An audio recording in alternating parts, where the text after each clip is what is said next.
Hi everybody, I'm Trisha Conti. Welcome to the Ocean City Music Pier and welcome to our Jersey Shore. I'm excited that you are here with us tonight. Thank you for all of your support. And thank you to our great sponsors for making tonight possible. Please join me in thanking Platinum sponsors OCNJ Daily, Seth Grossman, Attorney at Law, Gold sponsors Garden State Seafood Association, Silver sponsors Lund's Fisheries, La Monica Foods, Sea-Watch International Ltd, and Atlantic Capes Fisheries. And our bronze sponsors, Ove's Restaurant, Starfish Boats, Talbot Insurance Agency, Chris Cook Cooling and Heating, Showstoppers Plus, an anonymous business owner in LBI, and an anonymous homeowner in Ocean City. So before I introduce our guest speaker, I thought I would share with you my story of how I got to this point and how we got here tonight to the Ocean City Music Pier. I'm a regular person just like you. I'm a wife, I'm a mother, I'm a sister, an aunt, and I hope to be a grandmother one day. I work a 9-to-5 job as an accountant. I'm just like the rest of you. I'm a Jersey girl born and raised in East Brunswick, New Jersey, and I love everything about the Jersey Shore. My family and friends will tell you that public speaking is not within my comfort zone, which is why I hope you don't mind this video introduction. Like many of you, and like our guest speaker, Michael Shellenberger, I used to think and believe if it was green, it was clean. I even talked my husband into getting solar panels on our home, and trust me, that was no easy feat. This is the first time I've ever done anything like this. I never expected to be leading a movement like this. But I felt compelled to do something because no one knew about the proposed offshore industrial wind farms, and I wasn't willing to sit back and do nothing and let Governor Murphy and greedy corporations like Goldman Sachs and foreign companies like Orsted ruin our Jersey Shore. I'm doing this to save the Jersey Shore for my children and my future grandchildren and for your children and your grandchildren. So I started a Facebook group on September 25th, 2020, and invited my family and friends to raise awareness. And it worked. Slowly people started talking, but it wasn't enough. So through our Facebook group, which now has 4,200 members, we created a change.org petition that now has over 11,000 signatures. We've done peaceful rallies and protests to spread the word. So I have a number of reasons why I am opposed to offshore wind. Remember, I'm the one that begged for solar panels, which I thought were green. But once I started doing research about offshore industrial wind farms, I found that they are far from clean and far from green. They are not environmentally safe. In fact, the exact opposite is true. Industrial wind farms are a threat to all marine life, our economy, and our future.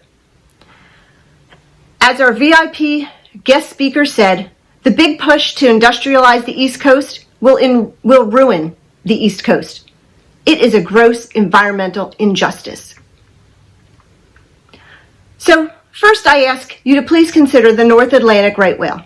Through my reading and research, I found that these beautiful ocean mammals are near extinction. There are only 360 North Atlantic right whales in the entire world. North Atlantic right whales and other whales travel up and down the East Coast during their migration, and they visit our Jersey Shore. Industrial offshore wind farms make a lot of noise. Consider the noise made by pounding into the ocean hundreds and thousands of monopiles into the ocean from Maine to North Carolina. For years, probably decades. And then the vibrations when it's generating electricity, as well as the electromagnetic fields. All of these factors are likely to interfere with the whale's ability to hunt and feed, to protect themselves, reproduce, and navigate effectively. So Orsted, a company from Denmark, is petitioning our United States government for permission to break our laws and kill whales in pursuit of this dangerous windmill fantasy. This is completely unacceptable. We need to ask the CEO of Orsted, Mads Nipper, and his American accomplice, David Hardy, how many whales are you planning to kill in this process? Orsted needs to be held accountable Just like our New Jersey and U.S. commercial and recreational fishing captains and other vessels and operators, they are expected to comply with our Marine Mammal Protection Act and our 200-mile exclusive economic zone under United States law. So, again, during my research, I also learned about the electricity from the industrial wind farms and how incredibly expensive it's going to be. So I think of the huge electric bills in the terms of my family, not necessarily myself, but my extended family as well.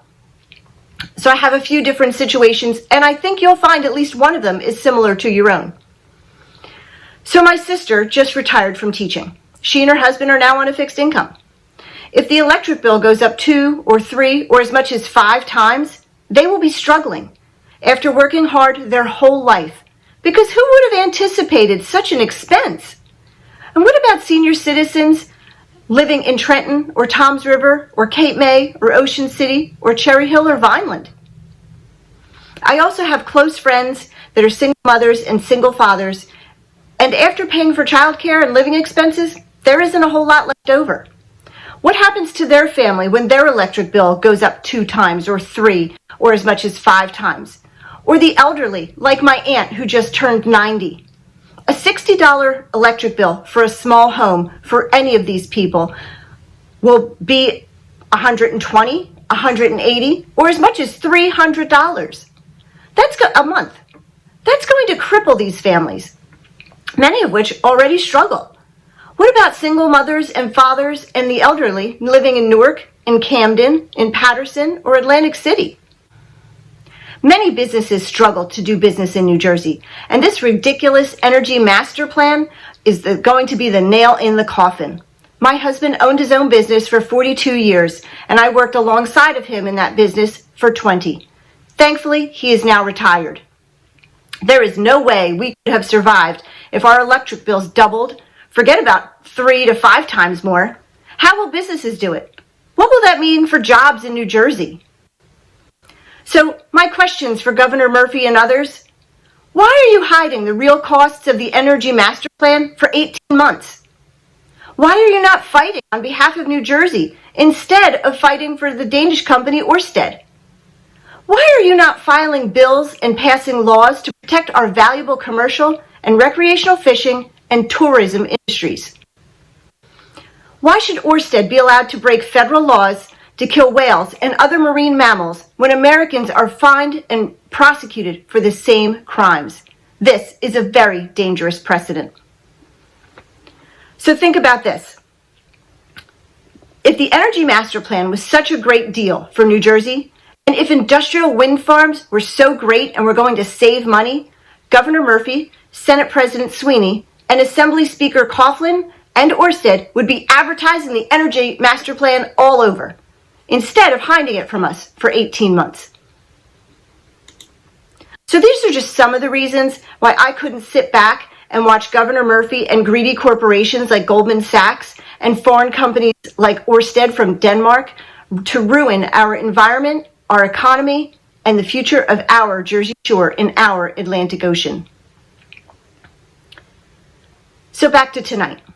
I'm guessing that many of you here tonight attended one of those Orsted or Federal Bureau of Ocean Energy Management, also known as BOEM, one of those meetings, you know, the ones where they give you lots of information over and over again, the same information, and they encourage you to ask questions, but they never actually answer any of your questions.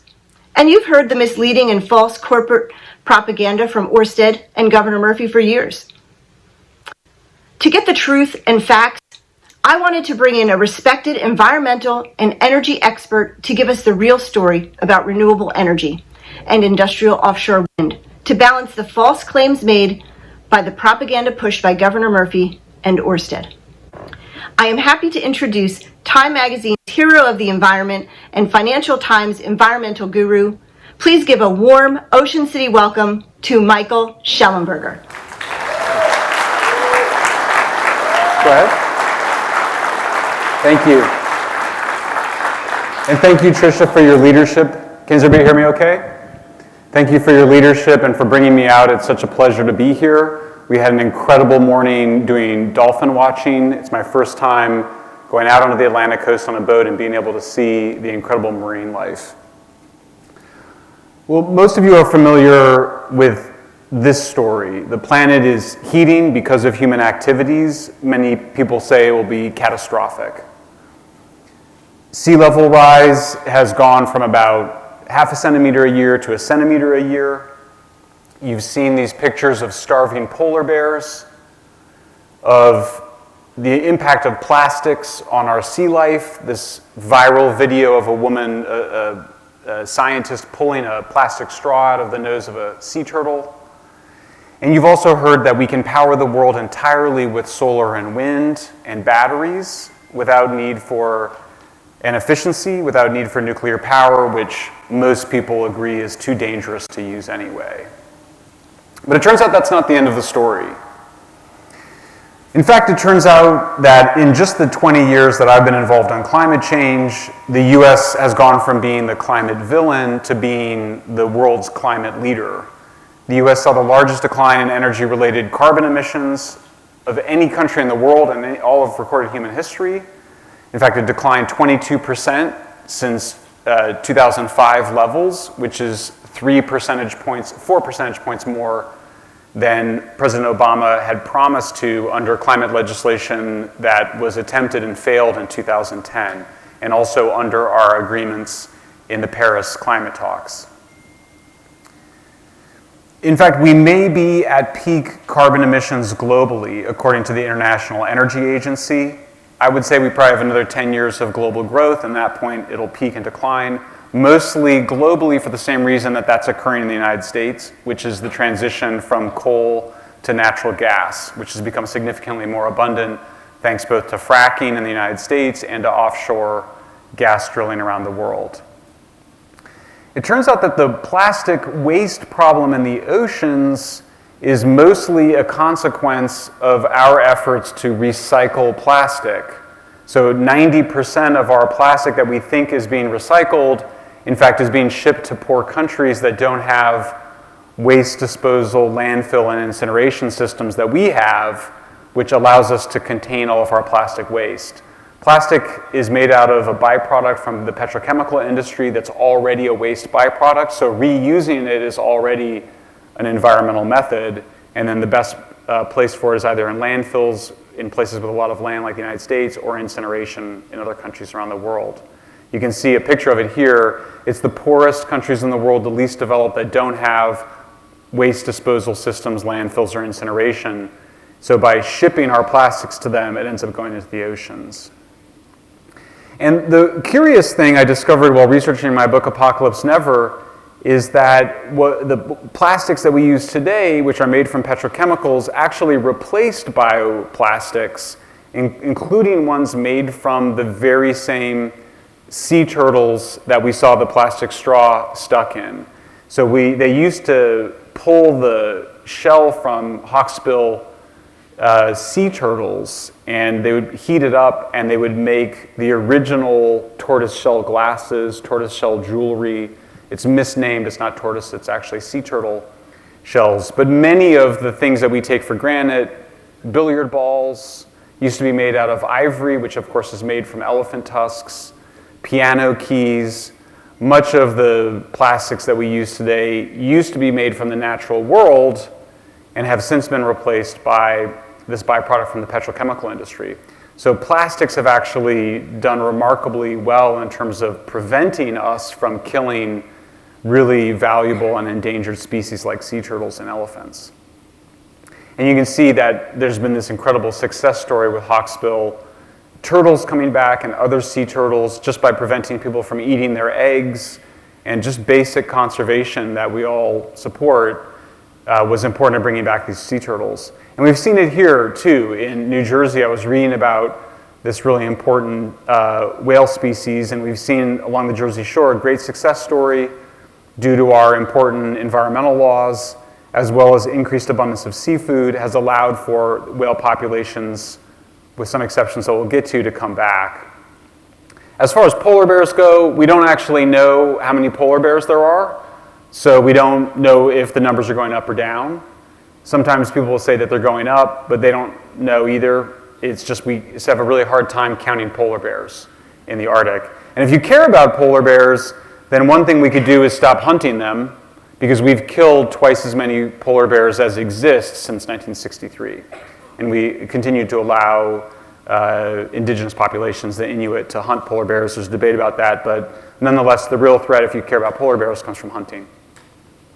And in fact, National Geographic was forced to apologize for the famous video and photographs of the starving polar bear. They had no idea why the polar bear was starving. We don't know if it was because of lack of food or if it was dying from other causes. In terms of extinction, you've heard that we're in the midst of a sixth mass extinction. That's false. We are not in the midst of a mass extinction. A mass extinction is generally defined as over 90% of the species are extinct. So far we've had about less than 1% of all species go extinct since 1500, and about 6% of our species are critically endangered, which is the highest category. So it's not like everything's okay. There are things we should worry about, particularly in tropical areas, but it's wrong to catastrophize since it makes us feel helpless in dealing with this problem. And we've had huge successes in terms of conservation. We have 25 times more protected areas than we did 60 years ago. In terms of climate change, we're not seeing any increase in droughts because of climate change. It's great news. We've seen crop yields continue to rise around the world. The human development factors, using fertilizer, irrigation, tractors, they just massively outweigh the small changes in temperatures that we're getting from climate change. At this point in my talk, I like to point out that I think climate change is real. I'm a lifelong environmentalist. I think we should do more to save the natural environment, but I decided to write a book called Apocalypse Never because I thought that the catastrophism and this apocalyptic discussion was depressing people. Half of all people surveyed think that humans will go extinct because of climate change. 1 out of 4 British children, probably the same number of American children, have nightmares from climate change. My work over the last 10 years, I've consulted policymakers, I testified to Congress 6 times. Every slide you'll see here has citations in the lower right-hand corner, and you can find all of the data on our website. You should not take my word or anybody's word when it comes to questions of the environment because there's been so much misinformation. Here's the website. You can find it, environmentalprogress.org. My own start, and this was the reviews for my book that came out last year, Apocalypse Never. My own journey into these issues came out of both a love of the natural world, but also some concern about the continued deep poverty that 2 billion human beings around the world live in. I was a young left-wing activist. As a teenager, I went to work with the Sandinistas in Nicaragua in the late 1980s, and I saw what life was like when you don't have running water, when you don't have functioning electricity. Life is very hard. The kids have to work. They don't have time to go to school. They have to collect wood. And I became very grateful for all of our modern life, which I think is invisible to most people. And you can see we've had this incredible 40, 50 years where the number of people living in extreme poverty has gone from 44% to just 10% of the human population. Life expectancy has increased by 40 years since the industrial period began. We produce so much food. You probably have the same struggle I have, which is eating too much food, not a struggle with not enough food. We produce 25% surplus, which is just unprecedented in human history. And there's nobody believes that number will go down significantly because of climate change. In fact, what the United Nations Food and Agriculture Organization finds in its most recent report is just things, the basics of adding fertilizer, irrigation, roads, tractors, basic methods of modern agriculture will massively outweigh any changes in temperatures. So what matters for poor countries in Africa and Asia and Latin America, for example, is getting access to modern agriculture. Some people think that we can use a lot of energy efficiency to reduce how much energy we use. We have been making our consumption of energy more efficient, but our consumption of energy has continued to go up. We can reduce a bit how much energy we use, but you can see here Germany has reduced its energy per capita, per unit of GDP actually, a little bit, but it hasn't gone down to levels of India, for example. So we can reduce our energy consumption some, but not the amounts that people imagine to reduce carbon emissions. We become much more resilient, much more able to withstand natural disasters. The number of deaths from natural disasters has declined over 90% around the world since about 100 years ago, and it's declined 99% in places like Bangladesh over the last 30 years. Floods, when they occur, are not happening because we're getting a few more millimeters of rainfall every year, which is anticipated in some parts of the world because of climate change. It's just happening because they don't have modern flood systems to divert the water away from our homes and roads. So when you have floods in places like the Philippines, it's because they're poor and they haven't developed yet. We're not seeing any increasing damage from hurricanes. Once you factor in the greater wealth in places like Miami Beach or other parts of Florida, we're not seeing any increase of hurricanes falling on land. You can see that any increase of damage caused by hurricanes is just a function of more wealth in harm's way than there was 100 years ago. That's Miami Beach 100 years ago versus today. Sea level rise is maybe the global warming impact I worry the least about. The reason I don't worry about it is because I've been to the Netherlands. If you've been to the Netherlands, you know it's a country that much of it is well below sea level. Some parts of it are as much as 7 meters below sea level. The median estimate from the Intergovernmental Panel on Climate Change is that sea levels will rise a half meter between now and the end of the century. We're going to be able to adapt to that. In terms of the fires, there's going to be these intense fires in California that are occurring. The main reason for those high-intensity fires, according to the forest scientists who I've interviewed, as well as to the peer-reviewed literature that we reviewed for the book, is just that we repressed fires in our forests for so long. We also stopped logging them, and so you had this big accumulation of wood fuel in the forests.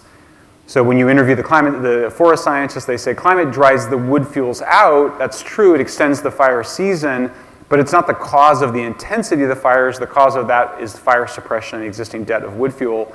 We know that's the case because forests that are well managed, when a high intensity fires would arrive in a well managed forest, the fires would drop to the floor of the forest and burn like normal low intensity fires, which are the kind of fires that we want in many of the forests out west as well as around the world. There's other kinds of forests, like shrubland forests in California, where we see more fires, and that's a consequence of economic development, of more homes and more electrical wires, not a function of climate change primarily. And you can see here a map of that example I gave last summer is very dramatic, where the fires arrived and then fell. So good forest management is the key to protecting our forests. What about the risk of catastrophic climate change, like something that would be apocalyptic like you might see in a Hollywood movie? Well, this is a really interesting question. The main advisor to Bill Gates is a gentleman by the name of Václav Smil, and he looked at all of the different potential catastrophic risks, including wars, disease, volcanoes, tsunamis, and asteroids. We might add alien invasion now to that list, since that's been in the news. And what he finds is that in terms of severity and probability, there are much greater risk, and he ranks as much higher the risks of asteroids, flus, volcanoes, tsunamis, and that will be familiar to all of us because we just spent a year in a terrible pandemic that killed hundreds of thousands of millions of people globally, and we saw what happens when we're faced with a true catastrophe. The whole society shuts down. Climate change is a long-term problem, one that we're going to be able to deal with and are dealing with. In terms of our impact on landscapes, more good news here. In rich countries, we're using a lot less land to grow more food. So the Maine woods, the New England woods have all come back over the last 100 years because that land was not as productive to farm as the land in the Midwest. So we saw a shifting of agriculture to the Midwest, and that's what's allowed this incredible regrowth. And the same thing has occurred in Spain and France and other wealthy countries. So those inputs of fertilizer, irrigation, tractors, those energy inputs actually result in a net land saving, a net nature saving. So energy, and this is a theme in Apocalypse Never, is that the adding energy can be a benefit to saving the natural environment. So in some ways, if you want to protect the natural environment, we're going to need to use more energy, not less. Humans use about half of the ice-free surface of the Earth, most of it for food, and half of that half, or a quarter of the ice-free surface of the Earth, is just for meat production, which is why people talk about going vegetarian.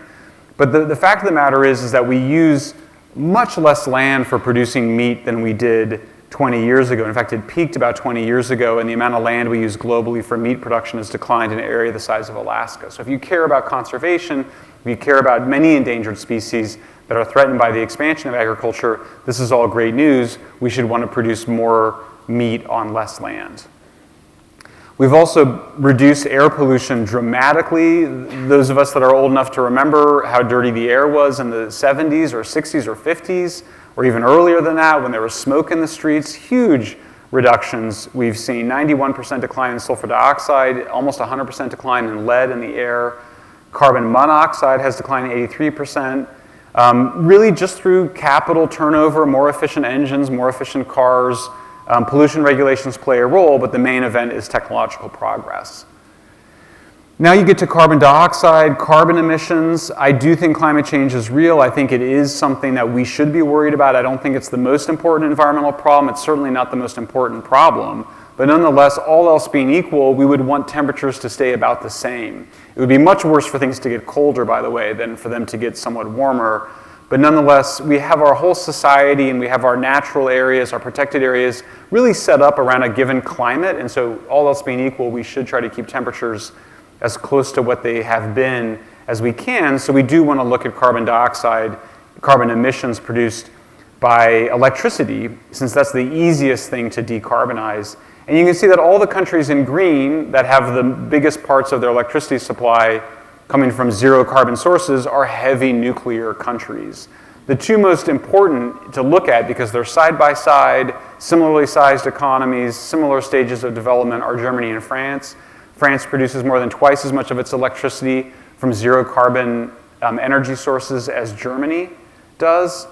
And that's almost entirely because of nuclear power.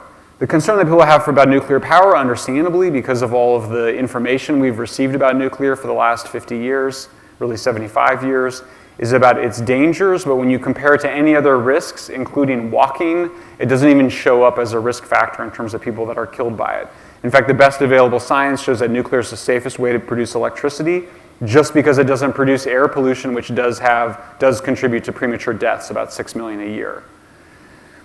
Chernobyl, shocking event, totally scary, but it's even as more shocking is how few people died from it. Mostly it was about 50 people died, the firefighters as first responders in the few days afterwards or in the few weeks afterwards. But since then, we estimate about 200 people total will die from the accident, which again pales in comparison to the potentially millions that die every year, or at least contribute to their deaths. The worst energy accident of all times was a dam collapse. It killed about 200,000 people in 1975 in China. We see energy accidents occur regularly, natural gas, pipelines. They come and go. They don't linger scaring us like nuclear does because of the associations we have with it. In fact, my friend, the climate scientist James Hansen, estimates that just the reduction of pollution that nuclear energy has allowed has resulted in preventing about 2 million premature deaths. In terms of carbon dioxide, you can also compare here France and Germany again. Germany produces about 10 times more carbon emissions per unit of electricity as France. But of course, we hear much more about Germany's experiment because the media is so favorable towards renewables and so hostile towards nuclear. But if you really cared about climate change, we would just be doing a lot more nuclear power. The other reason that nuclear is so advantageous is it's so much cheaper. So the most important thing to know about energy and climate change is that Germans spend about twice as much for electricity that is 10 times more carbon intensive. So anybody who cares about both the economy, people, and the natural environment should want to go nuclear. You can see that Germany's saw huge increases of electricity prices as it's added a large amount of wind and solar. In fact, you see the European countries with the most expensive electricity by far, and this is the most recent data from Eurostat, are Germany and Denmark. Denmark, of course, is the country from which Orsted, which was renamed, it was Bong Energy, but Denmark is the wind capital of Europe, and it has some of the most expensive electricity. And the reason for it, I'll get into it, but it's just all of the cost of integrating that really fundamentally unreliable weather-dependent electricity in ways that are usable in a grid that needs to have continuous source of reliable power. New Jersey a few years ago extended a very small subsidy to nuclear plants to keep them operating after natural gas prices became very cheap. Much larger subsidy went for solar. So we've seen a really disproportionate, and this is the case in Illinois, California, around the world, where there's been subsidies and you compare them, renewables always get more. We've seen in California, this is, by the way, separate from the cost of electricity, separate from the cost of actually buying the power plants themselves, is the impact on electricity prices. So we've seen California's electricity prices went up 7 times more than the rest of the United States. In fact, electricity prices in the United States should have gone down in the period over the last 10 years because of the fracking revolution. And really one of the main reasons that they didn't is because we have added so much solar and wind to the grid. People talk about batteries, lithium batteries. Every time you take electricity from the grid and you store it and you bring it back onto the grid, you're paying an energy penalty, which means that you're losing 20 to 40% of your electricity just in that transition, so that adds a huge cost. And it's, just to get 4 hours of backup power from the lithium batteries that they have in electric cars that everyone's excited about would cost $764 billion. It's just prohibitively expensive. Even the biggest advocates of 100% renewables don't think that batteries are going to be the way to store it. We saw in California, where I'm from, we've seen unreliability increase significantly. We've had electricity shortages for 3 years in a row now. We had very severe blackouts last year.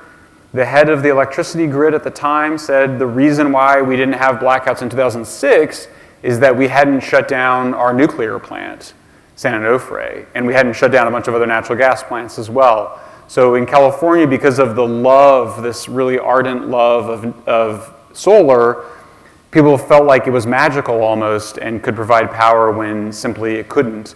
Demand for electricity, of course, rises between 5 and 10 p.m. when people come home from work and turn on every appliance in the house, but that's also the time in which the sun is setting. So we've learned that lesson the hard way. Similar story in Texas. People sometimes say that all energy sources failed. That's not accurate. The nuclear plants in Texas were operating at 3/4 capacity, and they could have been at 100%. Had they changed the regulations that would have prevented one of the reactors from switching off automatically when cool water hit it.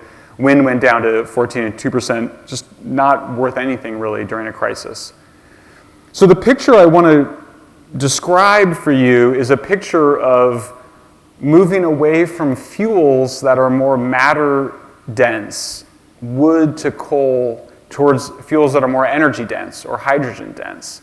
So from wood to coal to oil to natural gas to uranium, which is, of course, carbon-free.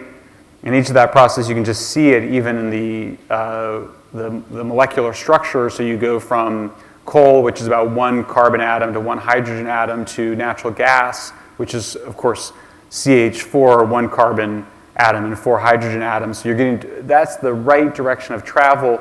You're also using less natural resource beyond the fuels themselves. And you can see it in every aspect of energy production. Wind uses significantly more concrete than does nuclear power or natural gas plants. Similarly, it uses significantly more steel per unit of energy. And this is the best available data. It just came out this year from the International Energy Agency. And as a consequence of all the materials, you have a significantly more waste byproduct. So solar panels produce about 300 times more waste than nuclear reactors produce in terms of high-level waste, producing the same amount of energy. And it's all classified as hazardous as soon as it comes off the roof. Usually when people are removing solar panels from the roof, they're just ripping them off and they're throwing them in a cardboard box on the driveway. They shatter, and instantly the heavy metals inside the solar panels become aerosolized and become hazardous, according to California and European rules. We just saw a major report published in Harvard Business Review, which calculated that because of the waste costs of solar panels will produce electricity 4 times more expensive than experts had anticipated just managing the waste.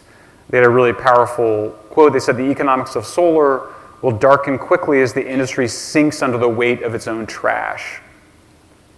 What about nuclear waste? It's the best kind of waste from an environmental perspective. The reason for that is there's hardly any of it. This is all of the waste from the Swiss nuclear program for 50 years. You can put it in a basketball court, have a couple security guards, monitor it. Nobody's ever been hurt by it. Nobody should ever be hurt by it. I mean, it's possible that one of the casks could fall over on somebody, but it's hard to blame that on the nuclear waste inside. You can't blow it up. You can't make a bomb out of it. You'd have to ship it to France. They'd have to reprocess it over several weeks or months in order to remake it into plutonium. It's not even feasible as a Mission Impossible movie for villains to use. That's why it's not in any of the Hollywood movies. It's more of a subconscious or subliminal fear that people have of nuclear that's related to fears of nuclear weapons. I think there is an intuitive sense of the low power densities of renewables. So you see, and maybe it's because the director of Blade Runner 2049 is French, and he's comfortable with nuclear, but in the dystopian opening of Blade Runner, if you saw it, you'll know that California has just been covered by solar farms, because you have to cover such a huge amount of area with solar panels in order to generate sufficient quantities of electricity. And that is actually based on a real-world solar farm called Ivanpah that required that they hired biologists beforehand to go and pull the endangered desert tortoises, including baby desert tortoises, out of their burrows, put them on the back of pickup trucks, and then ship them to be penned away somewhere so they could literally pave the landscape with solar panels. This is the testimony from one of the biologists who worked on the project. Everybody knows the translocation of desert tortoises doesn't work. When you're walking in front of a bulldozer crying and moving animals and cacti out of the way, it's hard to think the project is a good idea. We now know that the only way they've been able to make solar panels so cheaply, there's 3 reasons. The Chinese government out-subsidized every other country in the world, including the Germans and Americans. They used coal, the dirtiest coal in the world, to make those solar panels, and they got the labor basically free from incarcerated Uyghur Muslims, about 2 million of whom are in concentration camps, and were offered the chance to make solar panels as an option to escape the camps during the day.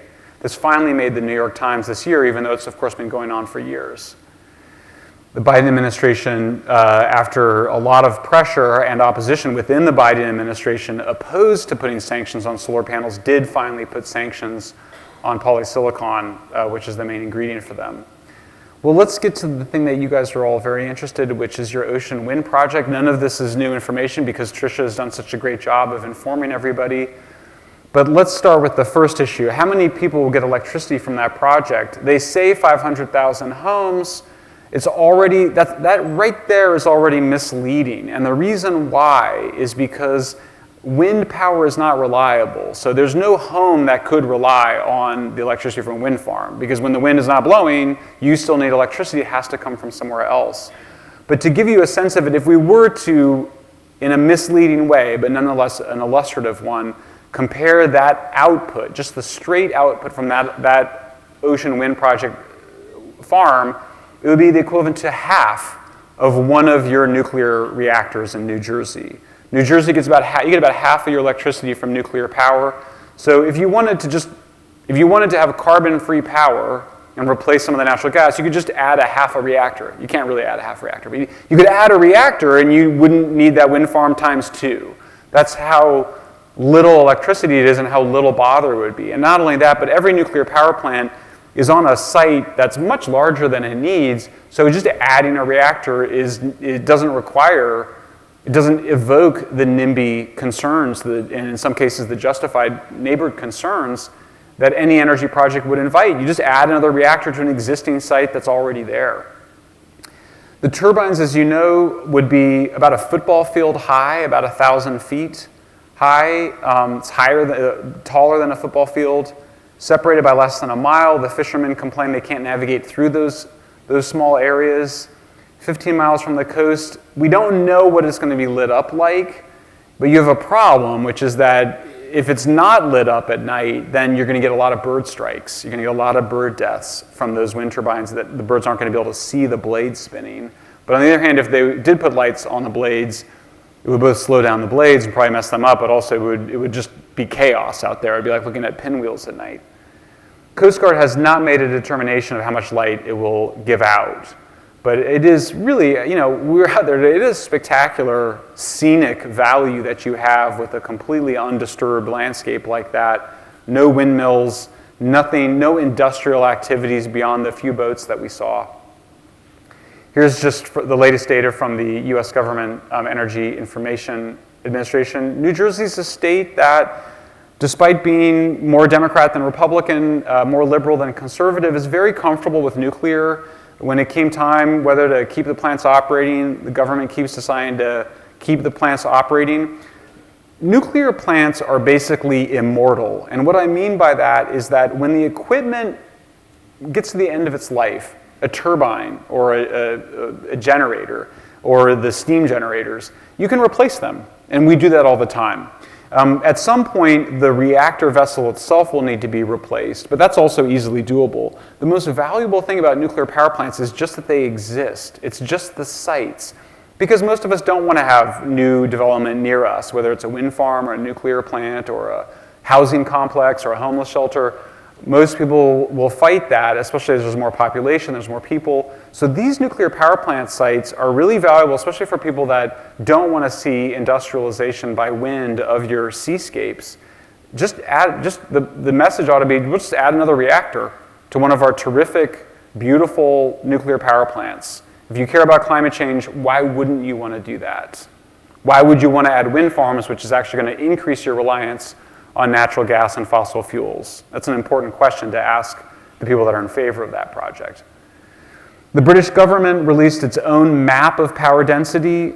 Because we're talking about a physical phenomenon, I always point out that, this amount of uranium, this quantity of uranium produces enough energy for my entire high energy life, including all of my jet travel, all of my energy consumption.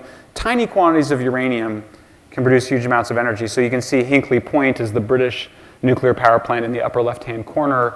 It would take that many wind farms and that many acres of solar to equal that. And again, it's a misleading comparison because the nuclear plant is producing reliable energy. If you have the nuclear plant, you don't need natural gas power plants as backup to the unreliable wind energy. Here you can see another way of looking at it. You need 200 of each of the big turbines they want to build out there to match the output of one nuclear power plant. Again, that's just quantity. It doesn't deal with the reliability problem. Same thing around the world. This is a very easy exercise to do because all you can do, you go into Google Maps and there's a function where you can draw a little line around a power plant and figure out how much land it uses. And then you can just divide by its electrical output and you get what's called a power density number, and you can then compare those numbers. My staff did this. It doesn't require any special training. I'm terrible at math. This is just arithmetic. Anybody can do it. It would be worth doing here. It would be, I didn't have a chance to do it, but it would be worth comparing the power densities of the proposed wind farm and the wind farms that they want to build to your existing nuclear power plants. It's going to be quite shocking to people when they see it. Same thing in California, 400 times more land for wind than nuclear. This is something slightly technical, but very interesting and important. This was an analysis of the economic value of solar and wind and the ways in which it declines over time the more of it you add. So the reason for that is that because, let me just say what it is first. By the time you add 30% of your electricity is coming from wind, the value of wind drops 40%. Same thing with solar, its value when it at 15% drops 50%. And by the way, this was just confirmed in a recent analysis in California. The reason for that is, so for example, we already in California have moments in the day during sunny parts of the year when demand is not that high. Maybe it's a time of year where it's sunny, but it's not so hot that we use a lot of air conditioning. We produce too much electricity from solar. So we actually have to pay Arizona to take it. Germany and Denmark have had the same problem. They have to pay their neighbors to take their excess electricity. And that imposes a significant cost. So if you just add more wind and solar on top of all this wind and solar you're adding, it reduces its economic value and actually requires a cost so you don't blow out your grid. So the problem with solar and wind, with weather-dependent energies, is both that it doesn't produce enough electricity when you need it, and it produces too much electricity when you don't need it. So it's both blackouts and blowouts that you have to worry about. This is fascinating. I told Trisha, I said, you know, because I'm here for vacation. That's why Trisha got me here for these days. I'm going to Martha's Vineyard tomorrow. And I hadn't really looked at this project because there's so many different projects that are going on in the United States right now. And it's just a little overwhelming to look at them all. But so since I was here, I sort of started to look into this. This is absolutely fascinating. Orsted, just in April of this year, found that the rocks at the base of the wind turbine foundations were wearing down the cable protection system, which could cause the cables to fail. So they had to go and replace them. An investment analyst said the cable damage was likely to cause concern for investors until the full cost implications are ironed out, and it might raise concerns over whether other offshore wind developers would face similar issues. So we haven't done significant amounts of, we've only done this little Block Island project, right, in Rhode Island. We haven't done offshore wind. This is very experimental and new. We don't know what we're getting into. We don't know what the consequences of this technology are compared to natural gas, nuclear, other forms of power production. We've been around for decades. We know what the problems are. I always point out that 3 Mile Island, for example, the nuclear accident in 1979, which didn't hurt anybody, nobody was injured or much less got cancer or killed by that. It was the best thing that ever happened to the nuclear industry. You know, it's a very cocky, arrogant industry because it's the greatest technology. I mean, let's face it, nuclear is the best. It's the most advanced, and the people involved in the technology kind of have a lot of swagger. Well, it was a great accident to have in 1979. What happened was that nuclear plants went from producing 55% of the year to producing electricity for 92% of the year because we just got so much better at operating them. That sort of course, that'll never happen with wind because you're limited by what the weather is doing. But that sort of experience, we're now seeing it. So we're looking at potentially very significant hidden costs with offshore wind, which is significantly more complex than onshore wind turbines.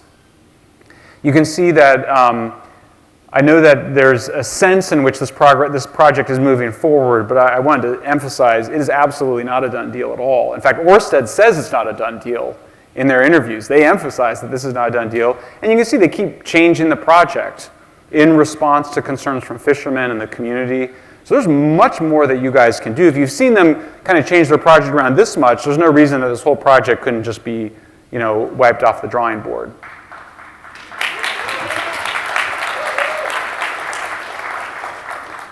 My book came out, Apocalypse Never came out on June 30th last year, and in the book I said every whale species is rebounding. In the book I said that.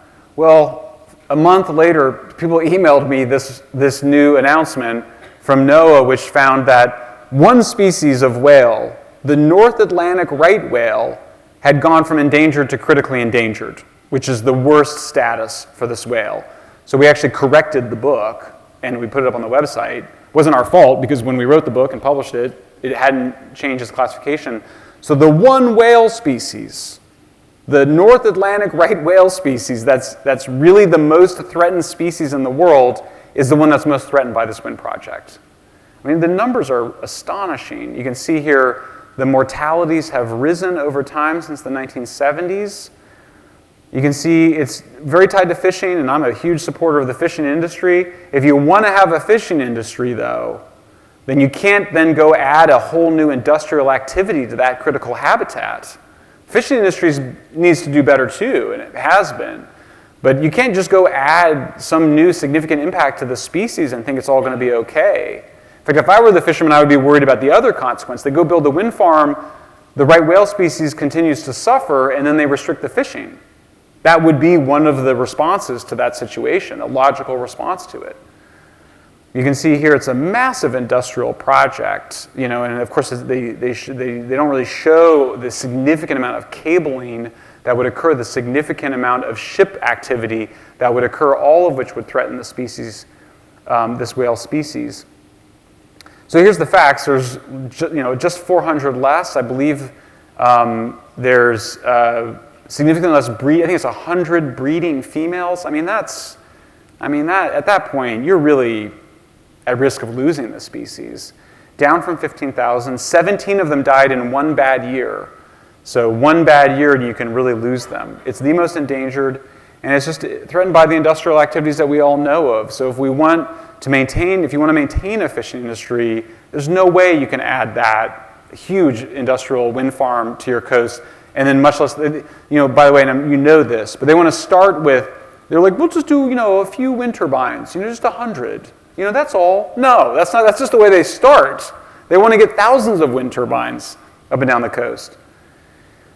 The main environmental groups that support this project sent a letter in September of last year that was very strong and is it summarizes the science very well.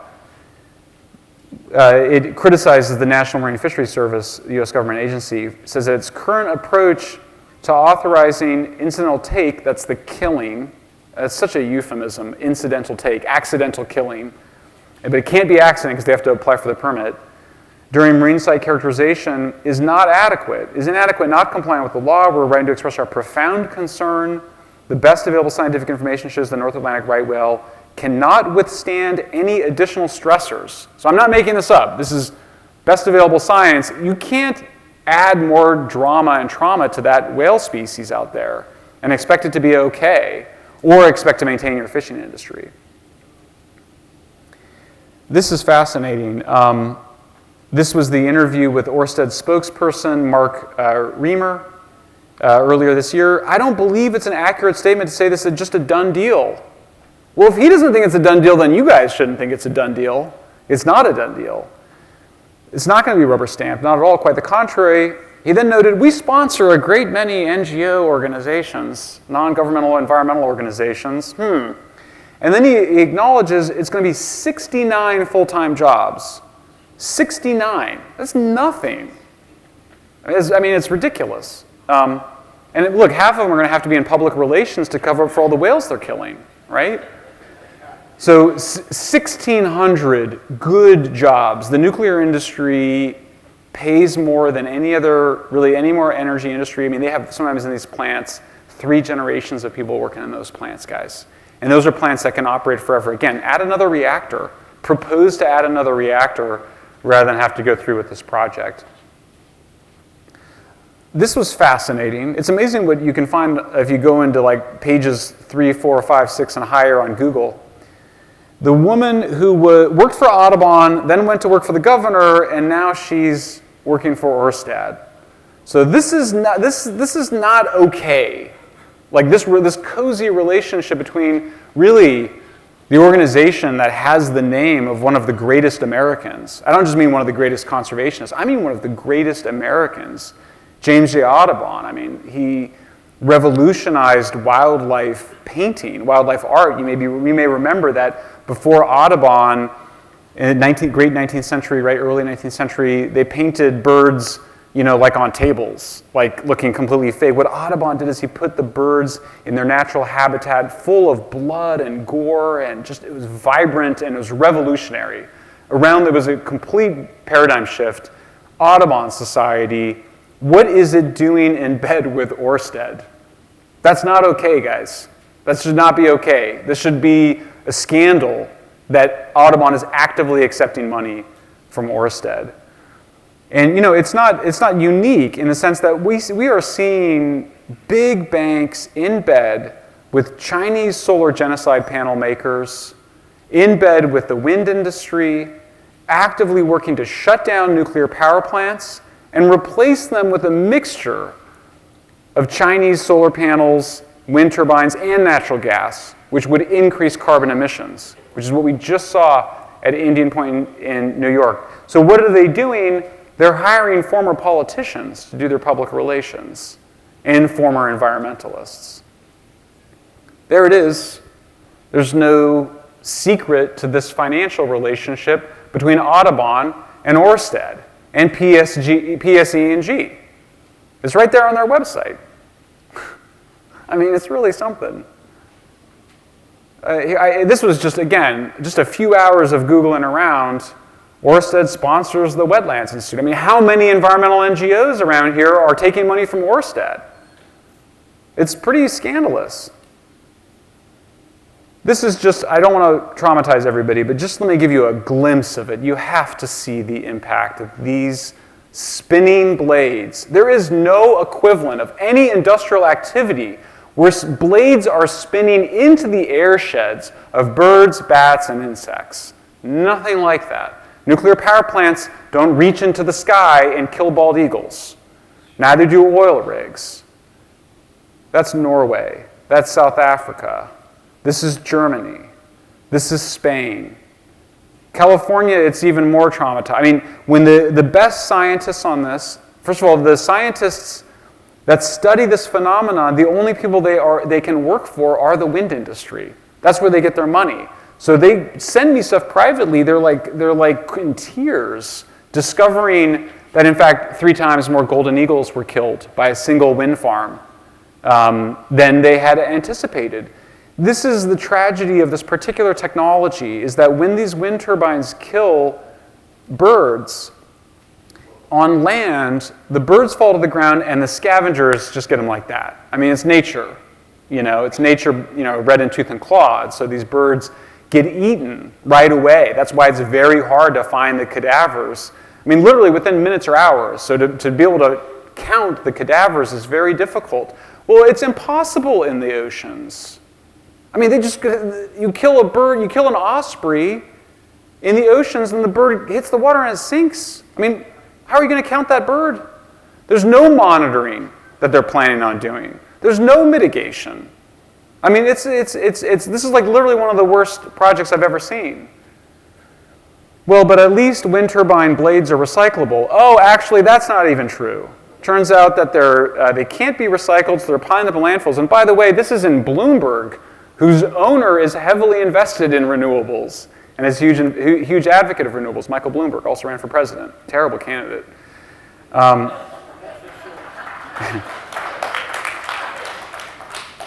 The wind turbine blade will be there ultimately forever. By the way, that's a tractor. Just that little thing in the upper right-hand corner. That's a tractor. Just to give you a sense of this. Most landfills are considered a dry tomb. Blades are as long as a football field. Big rigs can only carry one at a time, making transportation costs prohibitive for long-distance hauls. Who's going to pay to decommission that wind farm? Orsted shareholders? I don't think so. I wrote a column. Finally, they admit renewables are terrible for the environment. It is starting to come out. Michael Moore released a movie last year called Planet of the Humans. It was half good. You can try to watch the first half of it. The rest of it was anti-human. The first half was just described how terrible renewables are for the environment. But this was done by Princeton University, a former colleague of mine. They finally told the truth, which is that it does require 300 to 400 times more land for solar and wind farms than it does for nuclear power natural gas plants. It shouldn't require Princeton University for the New York Times to cover that, but that's what it did. It did require that. You can just go to Google Maps and find out for yourself. The resistance to wind energy is global, you guys. If you're ever in Europe, reach out and go to Denmark, go to Germany, go to Netherlands, and you'll meet people just like you.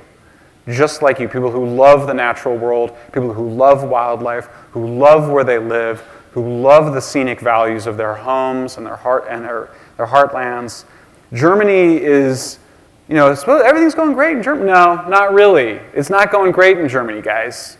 Even Der Spiegel, which has been championing renewables, that's like their Time magazine, for decades, came out and talked about how, is it bad for me to use a curse word? Offend anybody? What a shit show it is. The word for shit show in German, by the way, is Mercs. I love that. So it's Mercs in Germany. I don't know if that's the exact translation, but I think that's basically what it is. But we see resistance to wind projects everywhere, and the news media sometimes cover it, but most of the time they don't. So just, you're in this for the long haul, and you'll stop that project, I'm sure of it, but you just, don't be disappointed when the Philly Inquirer and the New York Times only publish propaganda about this issue. They take a lot of advertising money. Guardian takes a lot of money from the renewable energy industry. Most newspapers take a lot of money from the renewable energy industry, and they're loath to publish the truth. So I'll just end with some questions for Orsted. That's actually the Orsted CEO, you can see. I got a photo of him. Questions for Orsted politicians and Audubon. I'm joking, that's not the CEO. I was just joking about that. Why is there no plan for monitoring and mitigation? I mean, it's not like there's any incredibly endangered wildlife in the area that you might worry about. What donations has Orsted made to politicians and NGOs? Ultimately, the ratepayers of New Jersey are paying for the donations, what some might call legalized bribery, to Audubon and the politicians and the Sierra Club and anybody else that's taking them. We ought to know who's getting those donations. You should have a right to know who's objective about this. I list all of our donors on our website. Never taken a dime from any energy industry, never will. That's how you know you can trust me. It's on the website. Trust me when I say I've been investigated 1 million times on it. It's on my website. I'm completely transparent. We're about the environmental groups. Audubon, to its credit, put that information up, but we should be calling. Maybe a volunteer could call all the other environmental groups in the area and find out, have you taken money from Orsted? If so, fine, but just you should disclose it, and Orsted should disclose it too. Who's going to pay to decommission the wind farm when it's done? The cost of decommissioning nuclear power plants, which should never be decommissioned, by the way, because they're immortal and they can run forever. Just got to replace the parts. But the cost of decommissioning them is built already into the price that we pay for nuclear power. Nobody knows this. It's incredible. So they have like these companies, like they have like these huge funds. The government controls them, but they don't let them have it. But there's just huge amounts of money that's been saved up for decades for decommissioning nuclear power plants, which should never happen. But where's the fund for the wind farm? Well, I'll tell you what, there probably isn't going to be one because it would make the project even more uneconomical than it already is. We should ask that question. Who's going to pay if the cables fail? They go, oh, it's going to cost a couple bucks a month to build that. Oh, really? So what's the guarantee that you're not going to raise electricity rates when the cables start to fail? Or when you discover that you've got to do some heavy-duty mitigation because you don't want to make the right whale extinct? When you discover that when the fishermen sue, as they should, for lost income because of this blight on your landscape? What about when the operators of your tourist industry sue Orsted? Who's going to pay for that? Where's the planning here? And who's going to protect you guys? Who's going to protect the consumers? I mean, you've got the evidence here. It's all on the website. I'll be in touch with Tricia to help as much as I can. The evidence, there's no exception to this. Every country, every state that adds significant amounts of wind sees its electricity bills skyrocket. And there's an inherently physical reason for that. You add chaotic source of electricity, a chaotic source of energy, and wind is chaotic. It's even more chaotic than solar, which is telling you something. You add more chaotic energy into the electrical grid, you have to add more equipment, and you have to add more people, and you have to keep your natural gas plants operating. If you build a nuclear power plant, if you add a reactor, you can shut down a natural gas plant. You just don't need it. It's a one-to-one replacement. Wind farms, no. You can't do that because you actually need power to have a civilization. Thank you guys very much.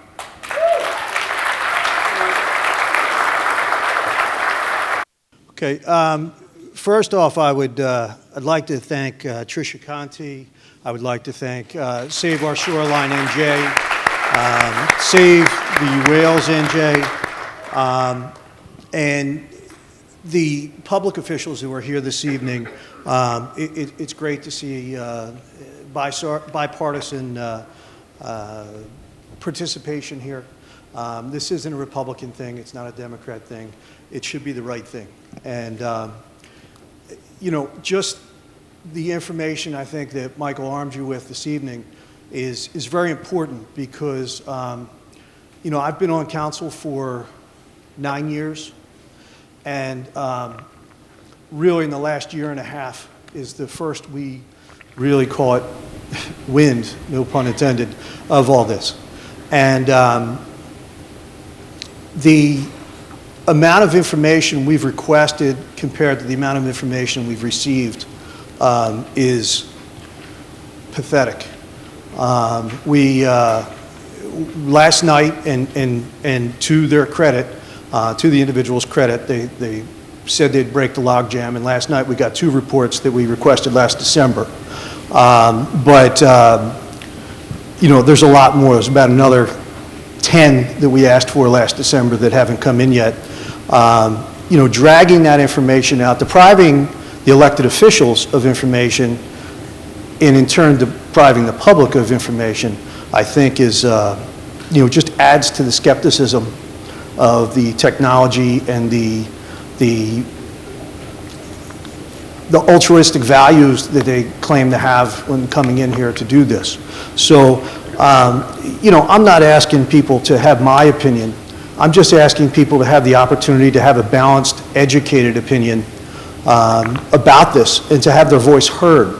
Because, in all honesty, it's not something that has had a lot of public debate. And if we're going to look at windmills, if we're going to subject the whales and the birds and the fisheries and the fishermen and women who are out there risking their lives to these dangers for the next 25 years, we should have a lot more conversation about this. I mean, it was.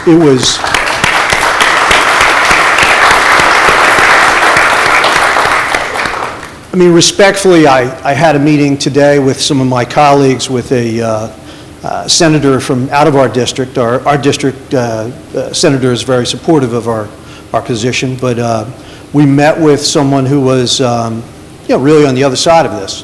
And we had a respectful, lengthy conversation. I don't know that anything changed while we were there, except for the fact we were talking. And that I truly, genuinely appreciate. We need to do a lot more of it.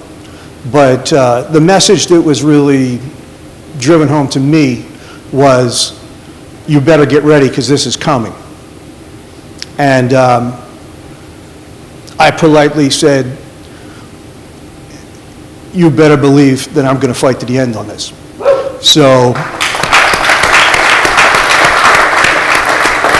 while my opinion's made, I'm not saying you have to have my opinion.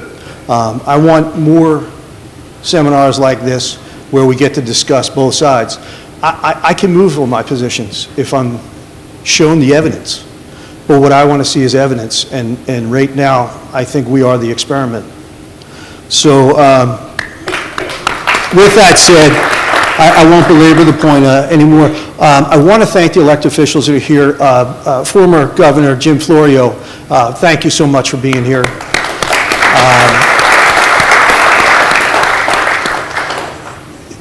Commissioner Marie Hayes is here tonight with us. Thank you. We have the members of City Council here, a number of members of City Council here. We have President Bobby Barr. I can't see through the lights, but he's right in back here. I am Vice President Michael DeVlieger, and we have Councilman Keith Hartzell. We have Councilman Tom Rotundi. And I'm not sure if Councilman Lovechek arrived yet, but he was intending to be here. Forgive me if you're in the back and I haven't seen you. Also, we have former Atlantic County freeholder, Seth Grossman. Thank you, Seth, for everything you've done. And is there anyone out there that I missed? The only one from Ocean County, Barnegat Light. All right. The mayor of Barnegat Light, and I'm sorry, forgive me, what's your name, sir? Kurt Larson. Okay, I've heard of you before. Thank you so much for coming down.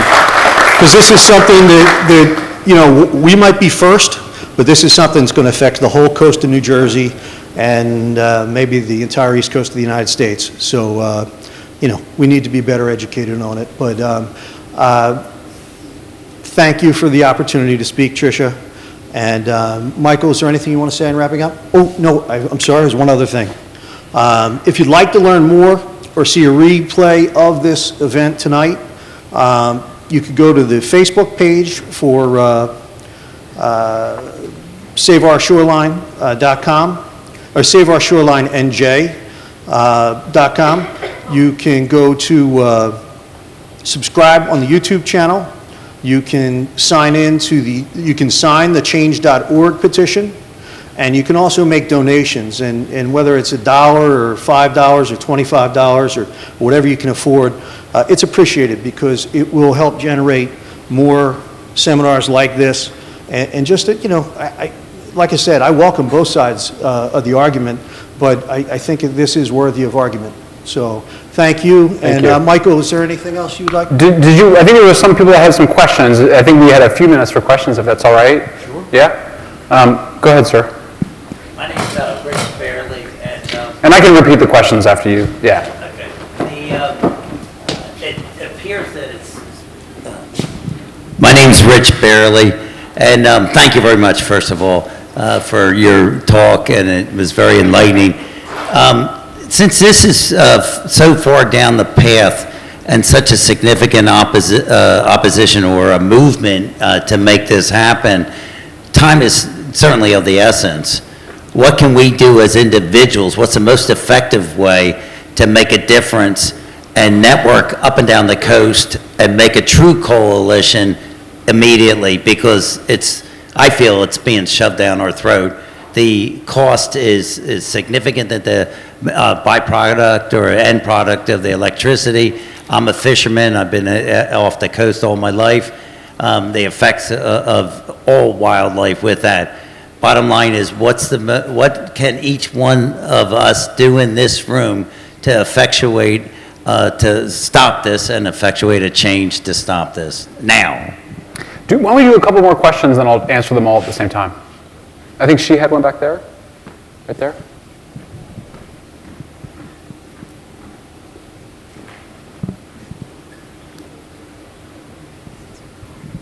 Thanks, Michael. My name is Lauren Chrissy. I'm a full-time resident of Ocean City. And my question to you is, Bill Gates has been looking a lot at nuclear power, and he's had a big group of people looking at how can we make it even more efficient and safer than it has been historically in the past, because I think the technology's changed. So I'd be interested to hear what you have to say about that. And the second question I had is really to the people in this room who may know a little bit more about the politics within the Ocean City realm, is that there was something recently passed that the cables that would run from the solar wind farm to the power plant over in the bay on the other side, of which is kind of where I face and where my home is, that it's been approved and there's no way for Ocean City to stop that. So, I don't know if anyone has any information. I'd be interested to hear, and if there are things that are being done to stop that, even though they say we can't. Let's do one more question, and I'm glad I did that because these things are connected a little bit.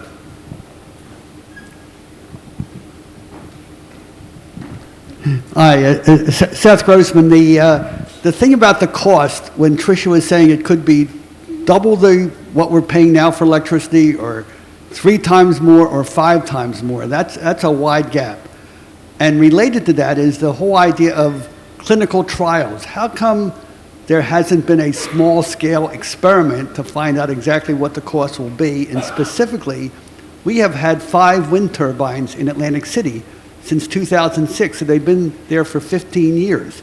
But yet we don't seem to know any information as to how much of the energy was dumped, as you said, or had to be backed up. So how can we know the economics of what it's going to be if there have been no clinical trials or experiments on a smaller scale?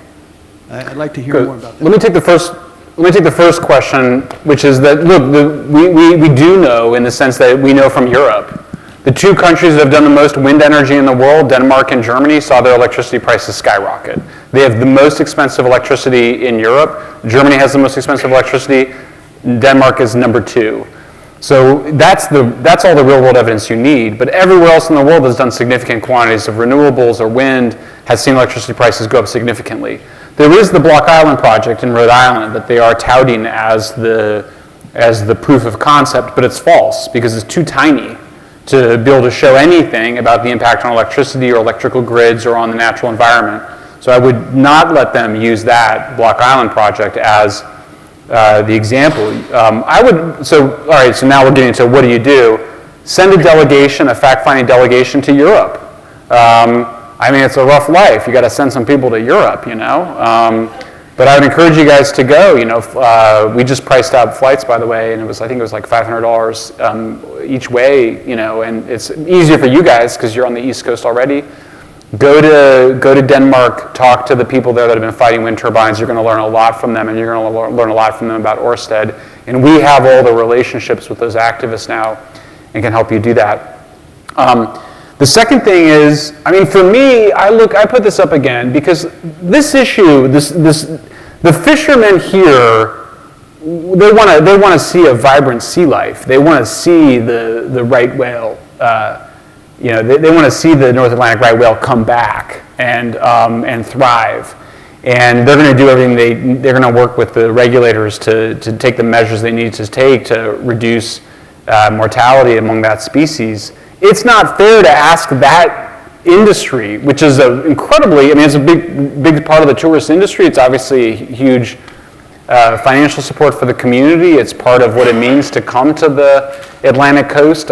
We like the seafood on the West Coast, but we actually really like the seafood on the East Coast a little bit better, my wife and I, and it was a big part of why we come here. You've got this incredibly important industry, but now you're going to go at a time when the government is asking fishermen to take serious measures to mitigate the impact of its industry on the North Atlantic right whale. Now you're going to go say, oh, we're going to just go plop a wind farm in, no big whoop, even though you're going to be dropping cables and tying them to rocks and running boats and building this monstrosity. That seems nuts to me. And so it seems to me the soft underbelly that you guys should be going after is Audubon and NRDC and Sierra Club and these groups that have sold out to big wind industry, that are groups that, by the way, are shutting down nuclear power plants. To get your question about Bill Gates. The same groups trying to build that wind farm out there shut down Indian Point in New York. And guess what happened? Carbon emissions went up like that right away. They didn't replace basically any of it with zero carbon renewables. Same thing happened in California. They shut down a nuclear plant, carbon emissions go up. And they say they care about climate change. They say that that's what this is about. So I would be going after those guys. What are they doing attacking the fishing industry? What are they doing with their hypocrisy? Their own scientists say here, the North Atlantic right whale population cannot withstand any additional pressures. That's their own scientists, and Audubon signed that, so did NRDC and NWF. WWF, by the way, also takes money from Orsted. So I'd be going after them on that. That's outrageous. And so the fishermen ought to be up front and center. And the fishermen ought to really make clear that they support bringing back the North Atlantic right whale population. I know it's always been a difficult situation with the fishing industry, and they don't, I appreciate that. But I think that that's an industry that right now needs to be the defenders of the North Atlantic right whale population, and they need to point out the fact that why are they being asked to take special measures to protect this population while the red carpet's being rolled out for a foreign wind energy industry company to come in here and just drop a bunch of heavy metal and cables into this delicate ecosystem? It strikes me as appalling. I got my dander up over it. So there was the issue of and then the nuclear. I respect Bill Gates, in a lot of ways. But his reactors are futuristic, long-term, whatever. And you're never going to get Bill Gates' reactors if you let NRDC and Sierra Club and Audubon shut down all of our nuclear plants. And I'll tell you something else. If we let them shut down all the nuclear plants, the pressure is going to be even higher to build this big offshore wind farm. So I think part of this has got to be, you've got to be in an alliance with the pro-nuclear people in this country. I didn't put it up here because I didn't want to make this about nuclear, but as we talk about it, it's a big part of this. There's a pro-nuclear movement in this country. I was one of the founders of it. We've been working at it very hard for 10 years. It hasn't been easy, but we've had some real successes. We've saved a bunch of nuclear plants in the United States from the climate catastrophists who hypocritically claim to care about climate change while shutting down nuclear plants. Be in a relationship with us together. We should be a united front. The fishermen, the pro-nuclear people, and the people who love the anti-wind community here. It's got to be a single, united front against this monstrosity they want to build up and down the Atlantic coast. And you were right what you said to the gentleman who's a mayor from a local city here. You got to be organizing up and down the whole East Coast. We've got some really good people that have done good organizing in the Midwest So maybe we need to do a conference out here. You know, I'll come out again. Do it right here. Do a couple day meeting. Go to Europe. Invite the smartest people you meet. Invite them to come over and talk about how to beat these guys. I'll come back. We'll bring the folks from the Midwest that have been here before. Bring the pro-nuclear people in. Get the fishermen in here. And let's get united. That's the only way this stuff is going to win. She has a question in the back, and then he's got a question. I think he's got one. If we do 3 more, and then I'll final answer, and then I don't know if that's enough. Tricia, I'm looking at Tricia. I can't see her. She's hiding. Here you go, man. Keep going. Can we really do anything since our governor has sanctioned this? I mean, he's the Goliath in this story, as far as I see. Well, but what do you, I mean, look, this is the Orsted guy. He says, I don't think it's an accurate statement to say this is a done deal. So that's them. So if they don't think it's a done deal, why would you? Now, I'm not saying that maybe you should get rid of the governor. I don't know. I'm not trying to be political about it. I'm trying to say, you said it, not me, but I'm saying, but either way, you need to have a strategy to win, and it doesn't matter who's governor. You got to have a strategy to win no matter who's governor. So I wouldn't if you're Republicans and you want to get rid of the governor, that's fine. But I mean, I just think you got to win no matter who's in office, and you got to keep winning. This is the thing about the environment. I mean, if you want to protect the environment, you got to keep protecting it. You can't stop. So your coalition has to get stronger. People need to donate more money. You got to travel up and down the coast. You got to bring people here. You got to have a conference. You got to fight. You do need Democrats on your side, right? You do need people. You need people from all sides to come together to fight this thing. But again, if they don't think it's a done deal, then I don't see why you would. Hi, Michael. Thanks for being here. My name is Rory Wells. I'm the chairman of our Environmental Commission in Manchester Township, which is in Ocean County. I'm learning as well. I do have a concern, obviously, on a practical matter about the costs that will be passed on to our civilians throughout the state. But my question specifically for you is regarding the unreliability. If you can speak to, let's assume the windmills are up and they're out there, and we have 3 days of low wind or no wind, or 7 days or 9 days. Is that an immediate drop-off of power where they then have to go to an alternative source? Yeah. So there's no storage of power or anything of that nature? Your intuitive sense is accurate. You know, like you're like, it's really windy, and then it's not windy. And then like the grid operator, I mean, it's impressive actually how they've been able to manage all of this chaotic energy without destroying the equipment. But it does wear out the equipment much faster. It requires many more people. It requires a much greater deal of technological sophistication, and all of that increases the cost. At one point, we were trying to figure out why exactly does wind make electricity so much more expensive. And it was just so many different things, so many different people. But you got to have a guy right there. Just as soon as the wind is coming down, you got to crank it up because the thing about electricity, as you know, is that it's a brilliant system in that it's perfectly supply and demand have to be perfectly matched. You know, I don't know of any other like industry where that's the case. Supply and demand have to be perfectly matched. Too much supply, and you have blowouts, and too little supply, and you have a blackout, potentially a catastrophic one. So, yeah, it's all extremely expensive, and your intuition of the chaos of wind is absolutely correct. Oh, sorry, he's before you, ma'am. I'm sorry. I'll give this to you as soon as I'm done. Thank you again for being here. Quite informational, and I appreciate all the information you shared. You're obviously, well attuned to different sources of energy. Has anybody ever done like a cradle-to-grave analysis of the different forms of energy and what the carbon footprint impact is? Oh yeah. So that people can see it. Yes.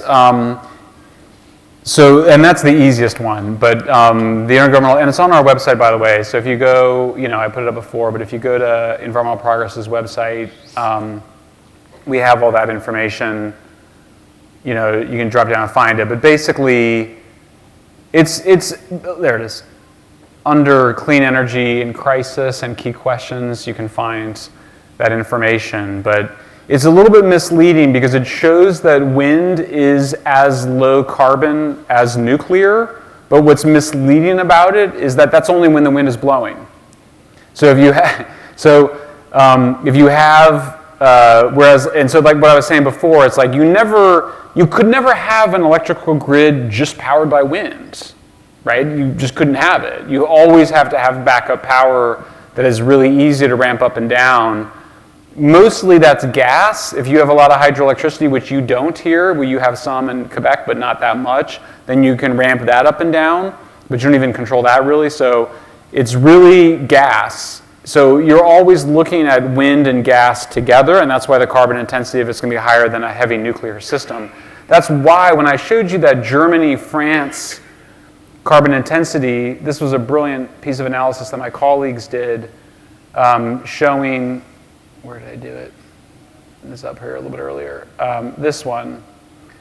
What's brilliant about that is that it's showing you every different moment, in time over a year, and it shows you the reason that French electricity is 10 times less carbon intensive than the German electricity is that even though Germany has added a lot of zero emission sources, apparently zero emission sources, because they're weather dependent and they're unreliable, they still operate their fossil fuel infrastructure. So it's almost like what they've done is they have a fossil fuel infrastructure, coal and gas, and in Germany they can't get too dependent on gas because that just means becoming a property of Russia because so much of that gas is imported from Russia. So they keep their coal plants running, and then they just layer the wind and solar on top of it. Whereas France just has nuclear, and then they ramp them up seasonally, and they have they have a little bit of gas and a little bit of hydro. But all those analyses are there, and but it's been an incredible amount of work. I mean, just to get. I showed you these material intensity numbers like this, like these. We had to do these analyses and then force the government agencies basically to do them, to shame them into doing it, which they finally did earlier this year. Or this one, I showed you that Harvard study. That study came out 3 years after. I asked my team, I was like, how much, everyone talks about hazardous waste from nuclear plants, how much hazardous waste is there from solar panels? Nobody had ever done the analysis. So we were the first ones to do it. It's simple because the whole panel becomes hazardous. So you just measure the volume of the panel. But it is starting to get out there now. If you, I'll plug my book, By Apocalypse Never, because that has all that information in there. It's a 400-page book and 100 pages of it are footnotes. And it's some of its original calculations when we had to do them, or a lot of the rest of it is peer-reviewed science. Ma'am, sorry. That's all right. You answered a lot of my questions. My name's Ginny Nelson. I live in Absecon, and every day I wake up, I see the 5 windmills in Atlantic City. Seth Grossman was right. We can't get any information about those. We don't, everything is, you can't ask questions. Nobody has any answers. Everything's we don't know, we're not sure. Go ask somebody else and so forth and so on. What baffled me about a lot of this was the fact that they froze up in Texas. The windmills froze up in Texas. We are 2,000 miles north. So what are the chances of ours freezing up the way they did in Texas? We're colder. That's definitely a problem. I'll tell you, though, the other issue is just that there's often no wind. I mean, that's what happened in Texas, is that there just wasn't windy. When we had a heat wave in California, that was one of the causes of our blackouts. Well, part of the reason for the heat wave is because there was no wind, because wind cools. So when it's a heat wave and everybody turns on the air conditioning and electricity demand goes way up, well, you didn't have all that wind from Oregon that we were supposed to be importing. Yeah. But you're right that there's no answers to these things. It's taken independent investigators to have to investigate, against basically just the nastiest attacks on us, our character assassination by the wind industry on my colleagues and me, defaming us because they don't want to deal with any of the facts on it. But one of the things we now know is there's something called windbreak, which is that the wind turbines, we now know in Europe that you get less energy the more you stack them up, for the obvious reason that you're using up the wind flow or the wind fuel. It sounds wild, but actually Harvard professor I know calculated how much warmer the whole planet would get if you significantly increased the amount of wind turbines, because you would reduce the amount of wind on the surface of the Earth. You know, wind is a kind of habitat for insects, birds, and bats. It's how they move, it's how they eat. It's a part of the natural world, and we're extracting that wind and converting it into electricity because energy is neither created nor destroyed, right? So it's always converted. So you're just taking this wind energy. So anyway, I'm agreeing with you, and I'm even going further, which is that we have no idea what the global ecological or even regional ecological impacts of this technology are. And one more thing, if I may. I would like to know where actually the turbines are manufactured. I don't know where these will be manufactured, but obviously they've traditionally been manufactured in Denmark. So I think they were promising to try to build some of them here, and there is some collaboration with General Electric, but I don't know the answer to that question. Would they employ American workers? I don't know, but maybe he knows. Okay. Thank you. Thank you. I learned a great deal.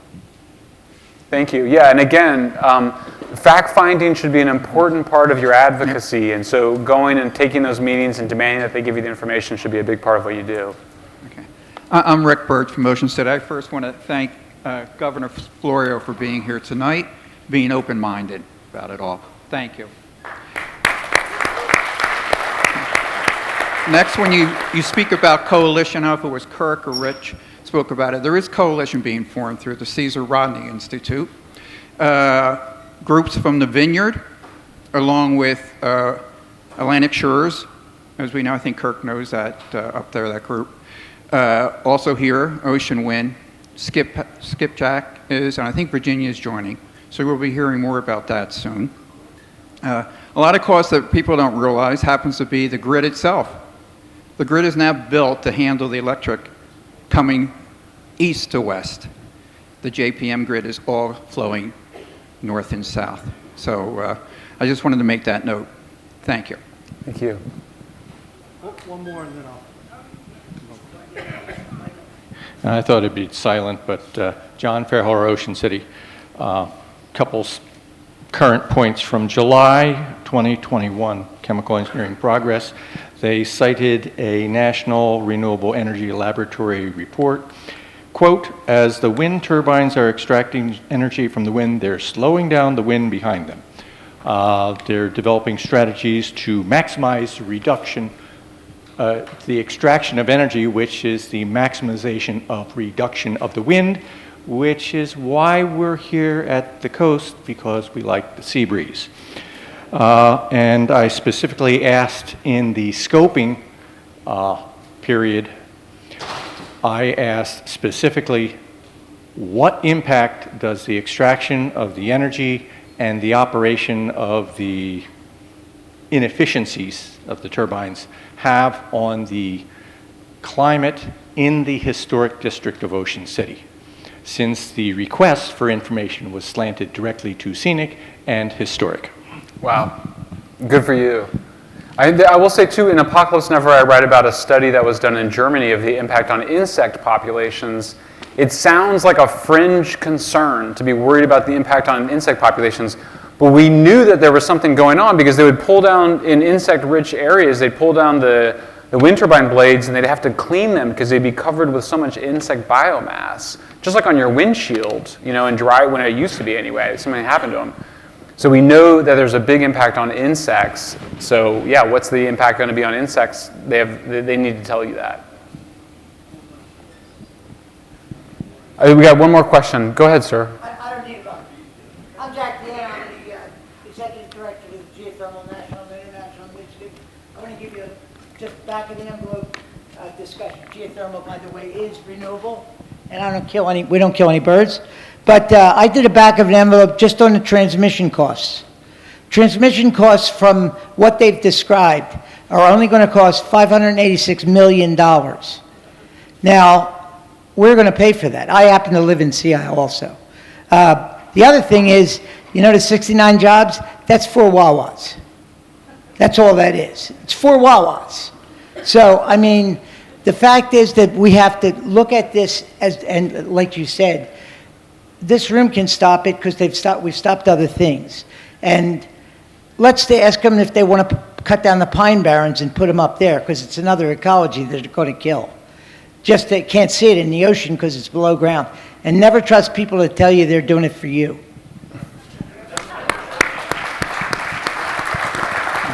So there was a couple questions. I think the woman up here had asked, or maybe it was back in here, about the legislation that was passed on a state level.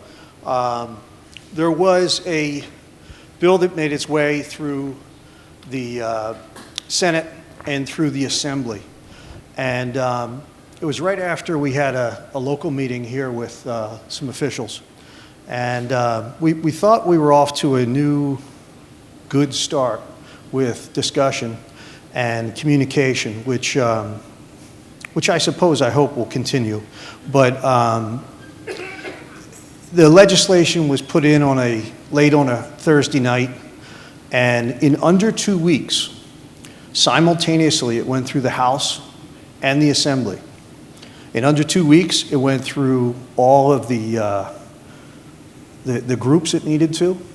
In under two weeks, it was voted through almost virtually on party lines, which are not in Cape May County's favor. But it was a piece of legislation that basically said that, and I'm dumbing it down here for a second, but it basically said that if this initiative, the wind farm initiative, comes to a local municipality and is asking for a right-of-way or is asking to do something within that municipality, and we don't give them the right to do it, then they can take that to the Board of Energy, and they can override us and institute that permission. So, you know, in New Jersey, we have a thing called home rule. It's been around a long time. It's a, you know, kind of a tradition, and not a tradition, there was an act, Home Rule Act. And, you know, it's what helps communities guide their own future. It's what makes Ocean City, and Sea Isle, and Brigantine, and each of us have our own character and laws and priorities based upon our people. And this piece of legislation strips us of that. Basically, some entity outside of here can now tell us what can and can't be done, or what they can and cannot do as far as this project is concerned. Now, there is a glimmer of hope in that the governor hasn't signed it yet, and the clock's ticking. Are you agreeing? Or? Yeah, it's that particular part. He did sign Murray Hayes. That particular part that would take away our decision-making has not been signed. I would not be so hopeful that he's not going to sign it. But there is a crap load of other stuff that he did sign. But that one particular thing is hanging out there, probably because of what we're doing tonight. But I don't know. I'm not being optimistic. I'm really not. But I think what everybody has to understand about that is when that happens, that starts a precedent that they can come in and tell us what we can and can't do. That's a very scary precedent to start. So. Yeah, I would add too. I mean, look, you know, I just think it's going to be residents, fishermen, and just the company being. I just think at a certain point, these companies, the cost of them paying off all the environmental NGOs is too high. The negative publicity is too high. It just becomes a headache. So I just don't give up on the headache making part of your work. Remember, Cape Wind which I initially supported. I should have added that I was pro-renewables. I was an advocate for renewables. But Cape Wind, I mean, that was like that took like 20 years that thing was going on, and they finally pulled out of it. It just got too expensive for the developer. So don't give up. Whatever the governor is doing, don't ever give up. And even if you guys lose here, you can still make a huge difference in blocking the spread of those monstrosities across the rest of the Atlantic coast. To your point that he hasn't signed that yet, and the League of Municipalities, which I know you know, had passed a resolution that they sent the governor's way, saying that they firmly disagree with this. And, that's bipartisan in a state that's, again, left-leaning. So that's got to tell you something, okay? It was a critical piece of legislature that we had in place that they're now walking on. So, it might be the win today, but it could be something else tomorrow. So keep that in mind. The other question was relative to where will they be manufactured. I'll tell you the good and I'll tell you the bad. Most of tonight, what I told you was bad.